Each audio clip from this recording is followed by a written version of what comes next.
Welcome, wrestling fans. Welcome to Curtain Jerkin. As always, I'm your host, Jacob Grondy, reporting for the Main Event Mark's YouTube channel. You can also check me out on Spotify or Apple Music.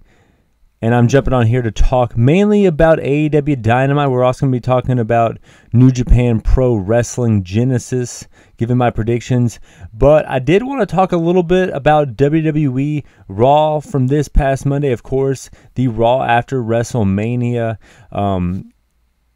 I did a reaction or a review of it that came out Monday evening, late Monday evening. I thought it was okay. It wasn't the best Raw. I thought the show-long storyline of, Brock versus Cody is pretty interesting. A great main event for Backlash. I thought the use of Bad Bunny was a pretty good thing to see. I don't watch Raw week to week, though. The people that seem to watch Raw week to week seem to be really upset, seem to know right away that Vince McMahon had his hands on it. And then the video came out of Seth Rollins mid-segment waiting for the commercial to get off, to wrap up, the commercials to wrap up, so then he can continue his segment.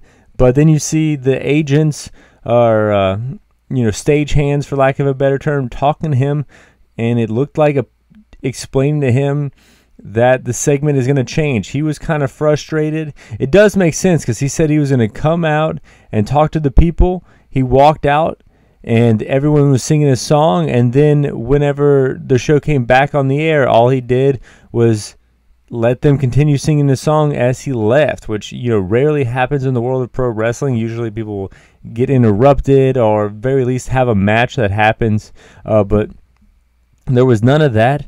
And then you find out that morale was low, and I mean, of course, if things are being changed on the fly like that, we have video evidence of something like that happening, I can see how morale would be low. There's reports of LA Knight supposedly supposed to have something that happened at WrestleMania that got scrapped, and then it was supposed to happen on the Raw after Mania, but it got scrapped, which kind of makes sense because Bobby Lashley didn't do a whole lot of nothing. He attacked Mustafa Ali for like the 100th time this year.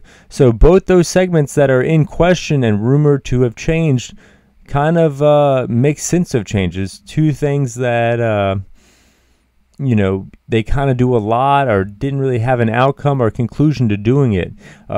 Triple H reportedly reduced to doing busy work when he was booking the whole thing, going into WrestleMania.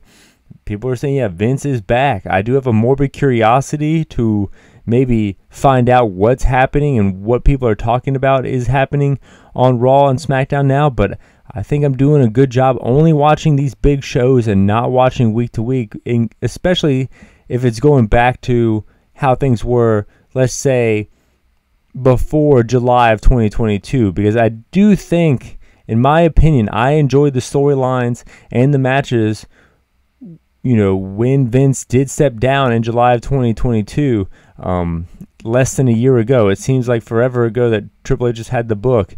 WCW as a whole lasted I think 11 years, maybe 12 years. But, it peaked in 96 and lasted till 2000, so about 5 years. And then, of course, we know that for over 20 years, people have been making money in podcasts and shoot interviews talking about how crazy the backstage were. I brought this up a lot whenever AEW has issues backstage, that you don't want the backstage to be more interesting than what's happening on screen. And it looks like leaving WrestleMania, that's the case. Going into WrestleMania and during WrestleMania, that wasn't the case. I know, this merger with Endeavor and UFC is making them a lot of money. The ratings for Raw was the second highest all year. It was only short of Raw 30. So, people could look at this Raw as a success, and if you wanted to make it a success, you could find the statistics to do so. But it does show, I'm not even going to say creatively, because like I said, I enjoyed the Bad Bunny stuff. Riddle came back. I enjoyed the Brock versus Cody match idea. I think that's going to be a great marquee match. I think you got to have Cody overcome adversity, like I said for the Raw review, to make him be even better as a babyface. I think that you could still have put the title on him and have him overcome his adversity of Brock Lesnar, being his first challenger. But I'm not, that's nitpicky here right now, especially since we already know that Cody didn't win. Roman Reigns still has the title.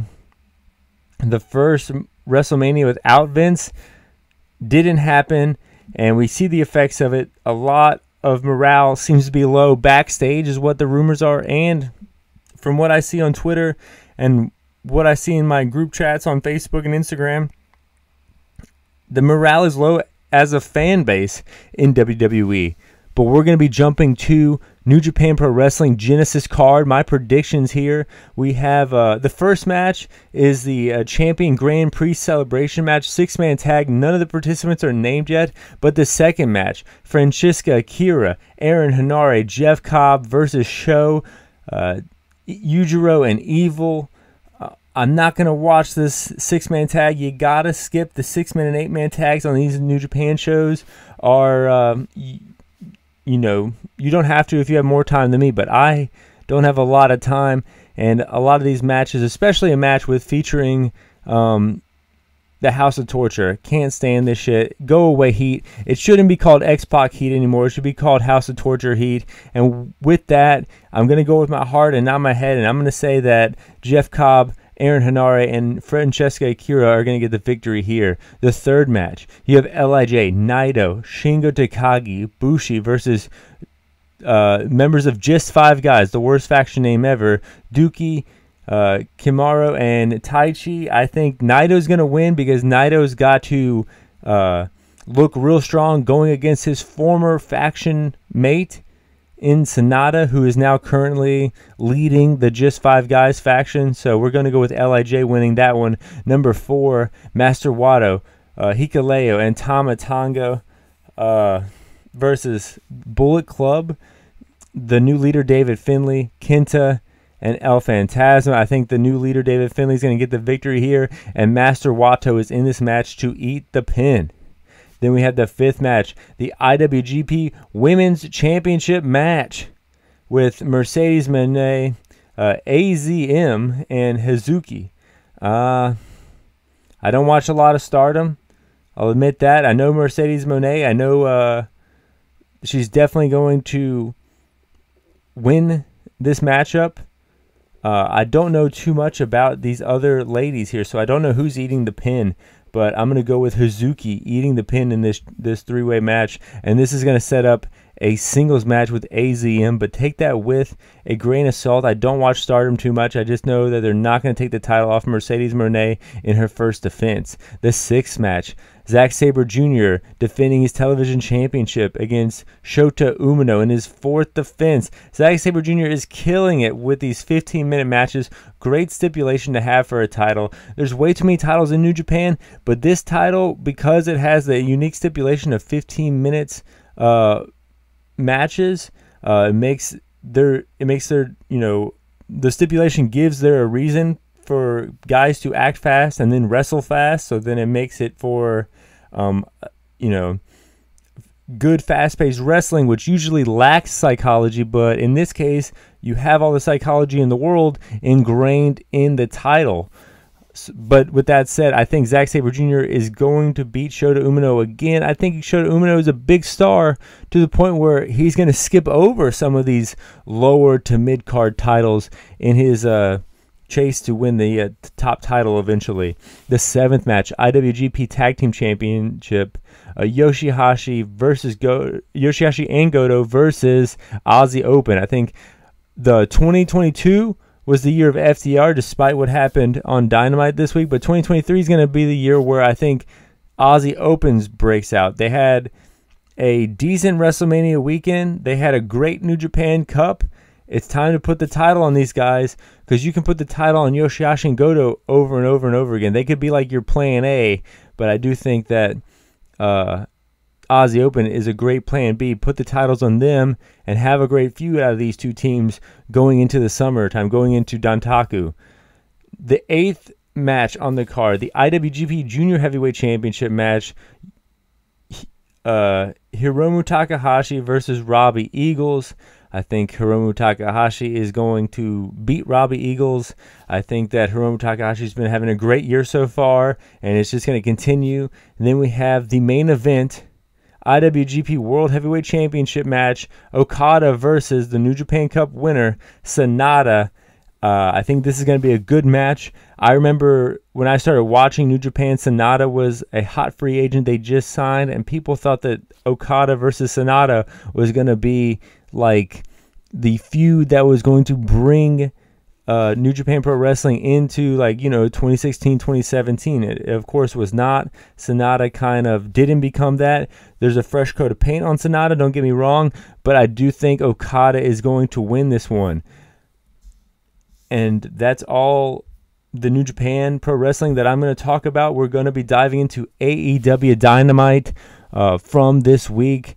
I liked the recap of the Adam Cole thing last week. I mean, with everything going on in the world of pro wrestling, with WrestleMania weekend, ROH, of course, Vince McMahon, still, the Vince McMahon news and everything. I think people needed a refresher of what happened last week on Dynamite, and without kind of bringing up why, just showing us a recap is pretty good. And then that went into the Jericho promo, clearly jealous. Even my girlfriend, who was just kind of sitting on the couch, brought it up like, that guy's jealous, and I think that's a good thing to do. I was, as the big mark on the couch, I was hooked. And then also my girlfriend understood what was going on, because half the time she doesn't understand what's going on. She sees the Acclaim scissoring, she thinks it's funny, but she has no clue what the fuck they're even talking about half the time. But Jericho, she understood the message right away. And then Keith Lee shows up and pretty much challenges him to a match next week. Interesting matchup here. I think it's going to be a good one. Christian reintroducing Luchasaurus with some really cool smoke and red lights in the background. Nice shot here. Outcast promo. I think Ruby Riott has proven why she's on this faction. It's because she's the best talker in this faction by far. MJF Day. You got to love this shit. Comes out singing like Frank Sinatra on his way to the ring in front of his city. He gets the key to the city.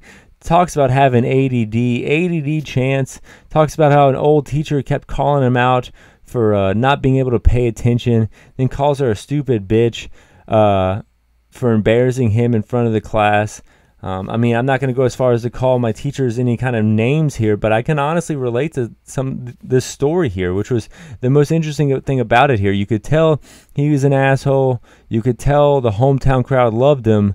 But, yeah, I don't know if I struggled with ADD. I definitely had ADD as a kid, and that was kind of interesting to hear it being brought up on a pro wrestling show.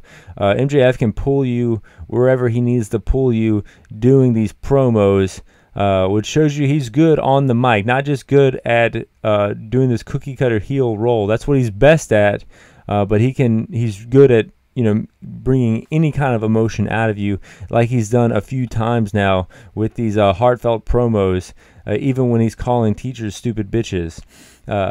Then he goes back up and tries to kick the band into doing one more song, an encore, if you will. The cymbal player, having a mask on, like a COVID mask, hits the wrong key. That's when MJF turns around, yells at him, turns back around to face the crowd. The mask comes off, reveals that it's Jungle Boy. Good pop here. Great shot. They get pulled apart as they're attacking each other. And that's when Sammy Guevara comes out for his match. I thought this was really well done and picks up the title while the other two are being held back. And then he gets in the ring. You got to love that. I also love that MJF as a heel is a face in his hometown. The first Starrcade, Ric Flair versus Harley Race in a cage. Ric Flair was a heel everywhere else but Greensboro, North Carolina. People cheered him in Greensboro, North Carolina, which is what made the dynamic of the first Starrcade so special. And that's what makes it special every time they go to Long Island or they go to Pittsburgh or, wherever they go, that they get that hometown love, which is something that WWE has turned down. It's like a stereotype. If you're in your hometown in WWE, you're going to lose. But here it's the opposite, and I think that it makes a cool dynamic for a lot of the shows, and I think it's kind of a no-brainer that WWE is overthinking here, that AEW isn't overthinking and does quite well. Speaking of WWE doing things and overthinking things, they let Nigel McGuinness go, and Nigel McGuinness is not only picked up by Ring of Honor, we saw on Friday, but is All Elite, joining the broadcast team, introduces Tony Khan for a big message. Tony Khan goes into explaining All Out 2018, even mentioning Cody Rhodes, rightfully so, praising him for All Out 2018, and then mentions the first ever AEW All In, not All Out, All In. I don't know if I mixed it up there, but AEW All In, October 27th, London, England, and then Adam Cole comes out and announces that it will be in Wembley Stadium. So definitely the biggest crowd that AEW has wrestled in front of. You can't say the biggest stadium because they did do the Stadium Stampede in the Jaguar Stadium, which I think is a little bigger than Wembley, but definitely not as famous as Wembley. They did the stadium show, but it was a stadium, a tennis stadium, so I don't think it held as many people. This is big. This was actually big news from Tony Khan this time. October 27th, London, England. Adam Cole announces it. Wembley Stadium, baby. You gotta love it. But before we wrap up this show, before we wrap up this rendition of Curtain Jerkin, we're going to rank every single match from AEW Dynamite tonight, from worst to first, and go into a little bit of news because there were some newsworthy matches here that were pretty good. All seven matches on Dynamite tonight. Ricky Starks versus Juice Robinson. Juice Robinson doesn't get an entrance, but Jay White did, coming out, debuting on AEW, attacking Ricky Starks, making it the worst match on the show because it didn't really get going, but the most newsworthy match on the show. Jay White seems to be in AEW. Of course, he was in AEW before. I can't really say debut. He's been in AEW a few times before, but I think debuted under contract. I thought he was going to WWE, as I said on this show. And then, you didn't see him in WrestleMania weekend. You didn't see him at the Raw after Mania. And that got people kind of thinking. I honestly thought he was still going to sign to WWE, but it appears he is All Elite, making Bullet Club a part of 4 companies: New Japan, Ring of Honor, Impact, and now AEW, with 2 members signed to AEW. The faction that won't end, the faction that is, I will say, relentlessly cool. Like, people kind of try to bury Bullet Club by saying, oh, you're not as cool as you were in 2014, which is kind of true with this faction, but they are still kind of cool. You see Jay White, you see Juice Robinson, you think they're cool. I mean, I forget the actors completely, but my girlfriend looked up and she said, oh, they look like, she said one guy looked like Orlando Bloom and one guy looked at someone else. So she's comparing them to these, these actors who are seen as attractive, seen as heartthrobs, and the crowd pop huge, chanting "Too Sweet," still in 2023. It's 10 years into Bullet Club, and they're still showing up in America, getting huge pops, making news, making news, and you got to say they're still relevant here in pop culture, in the world of pro wrestling, and they caused the worst match on the show to happen, attacking Ricky Starks. But number 6, Blackpool Combat Club versus some jobbers. 3 men who need no introduction versus 3 men who didn't get an introduction. Blackpool making short work of these guys. Yuta chokes one out and gets the win. And then Bryan Danielson comes out and cuts a crazy promo. Bryan says that he loves pro wrestling. I'm there with him, saying that these jobbers look like they were hired by the EVPs. Thought that was a funny line there. Hangman Page has heard enough. He comes out, ends up getting tacked 3-on-1. Bryan then pulls out a screwdriver and just gouges at the face of Hangman Page. No blood. I think that's newsworthy to say in AEW. A segment here where they attacked him in with a screwdriver and there was no blood. But this trios match, definitely took a turn for the crazy here. As Blackpool's music hits, I'm shocked. Hangman needs medical attention. He was attacked by a screwdriver. Bryan Danielson is really good at promos. I think he's kind of underrated at promos at this point in his career. But then we're going to have to move on because this match, as crazy as it was, didn't crack the top 5 tonight. But Hook versus Ethan Page did. Ethan Page in control on the outside. Page goes in, goes for a twist of fate to kind of maybe mockingly support Matt Hardy. And then Hook countered the twist of fate for a twist of fate of his own. Isaiah Cassidy, who was out there, jumped on the apron to give Page the advantage for Page to hit Hook with the FTW title. But Hardy stops him. Matt Hardy, who's also out there, stops him and then clocks him with the FTW title. He's had enough. He gets kind of verbally abused by Ethan Page and the firm. He's had enough. He hits Ethan Page with the title. Ethan Page falls into Hook, gets choked out. Hook 25-0, and then leaves with Isaiah Cassidy and Matt Hardy. Is Hook the leader of a faction here? It looks that way. Matt Hardy, Isaiah Cassidy under Hook's, guidance, maybe. Should I say guidance? Is Hook under Matt Hardy and Isaiah Cassidy's guidance, but still leading the faction? We have unanswered questions here, but I think that Matt Hardy could talk for Hook. Hook could kind of give Matt Hardy some youthful exuberance that he, is, losing day by day almost, being the elder statesman of the locker room at many times. I like this faction. I'm interested. Number 4 out of 7, House of Black versus Best Friends. House of Black always has a cool entrance, but I gotta say they lost the entrance war in this match. You gotta love Sue pulling up in the minivan, Orange Cassidy in no man's land here. All hell breaks loose. They didn't really even get a hot tag here. Cassidy dives and his hands in his pockets, gets caught by House of Black. Beretta dives, his hands out of his pockets, gets caught by House of Black, but then Orange Cassidy dodges a spear and then causing Brody King to, fall through the ropes, landing on House of Black. They didn't catch him that time. Black giving Orange a big boot after Orange Cassidy kind of tries to get in his head with some of these light kicks to the shins. Orange punch, pile driver to Brody King rather. 1-2. House of Black breaks it up. Buddy drops Chuck Taylor. 1, 2, 3. House of Black get the victory and retain their titles. That match was amazing, but it was not on the podium. It did not get ranked in the top 3. But one match that did was Guevara versus Commander. Springboard moonsault by Sammy. You Still Suck chance fill the Long Island air. Gets caught in midair by a super kick. Tightrope shooting star by Commander. Sammy still gains the upper hand, controls the pace for a while. Jungle Boy watching on. Darby Allin, of course, was watching on. We found out a little later in the match. Commander hits a Poison Rana. 1-2. Sammy kicks out. Tightrope walk. And then I saw the move he did. I was like, was that a moonsault? Was that a shooting star? It was kind of neither one. Then I remembered it was a Sparkle Splash. Commander hits a Tightrope Sparkle Splash. Innovative move. Done first by Alexa Bliss in 2015 on NXT. I haven't forgotten, but I now know that Commander does a Sparkle Splash.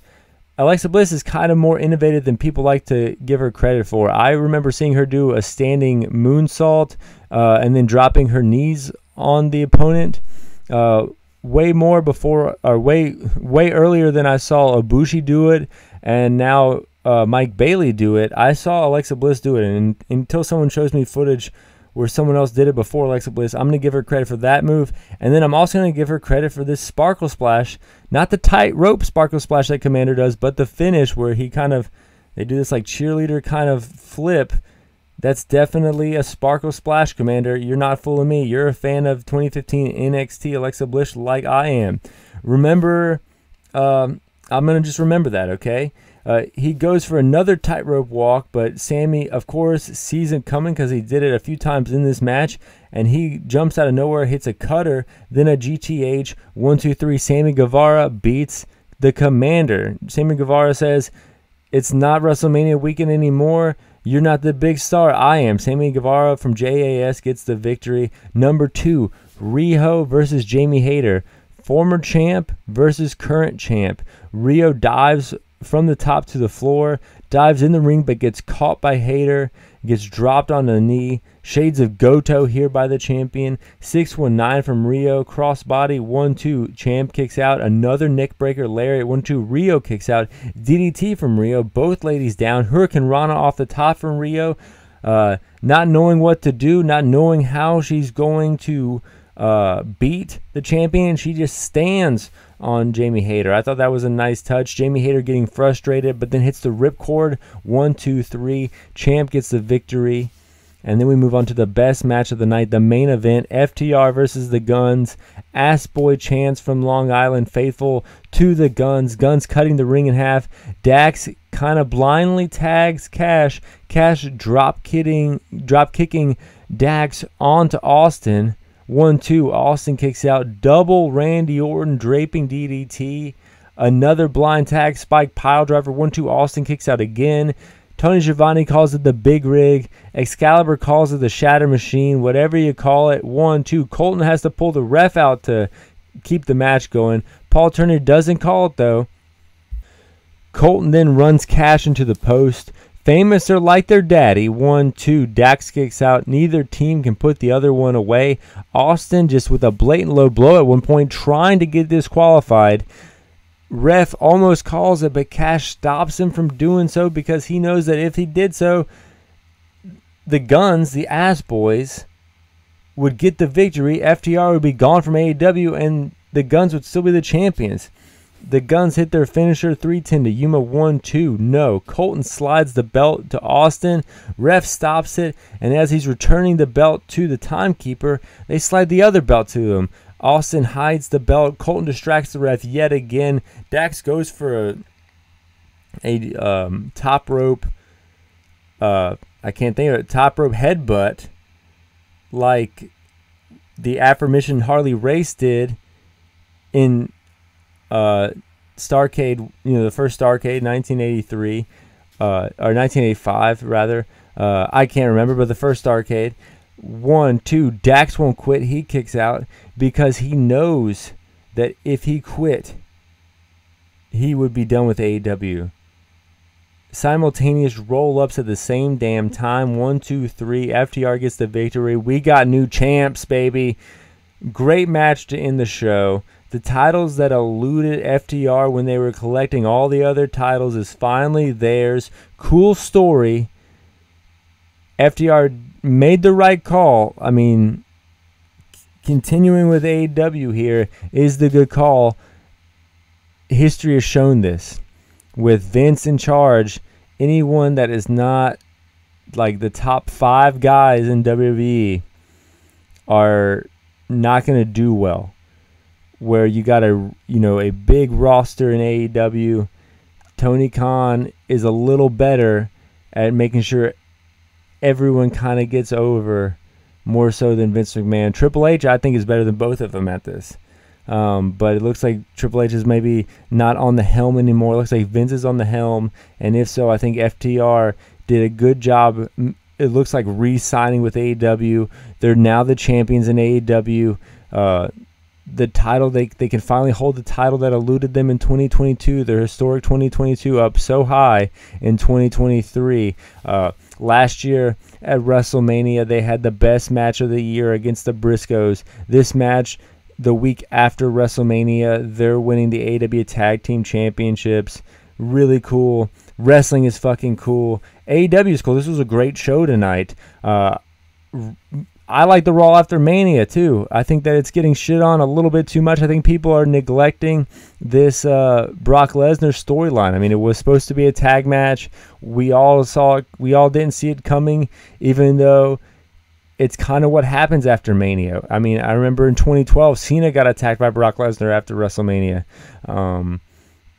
So you got to have Cody overcome adversity for him to be a babyface that we all can remember. I mean, every babyface we know overcame adversity, and he was undefeated going into Mania. There's no adversity there. With that said, I do think they should have put the title on him. I think that you could have had him overcome adversity like Brock Lesnar with the titles, but maybe that's not what's in the cards in 2023. Maybe he beats Brock Lesnar, gets a rematch with Roman Reigns at SummerSlam, And he's hoisting both belts at SummerSlam.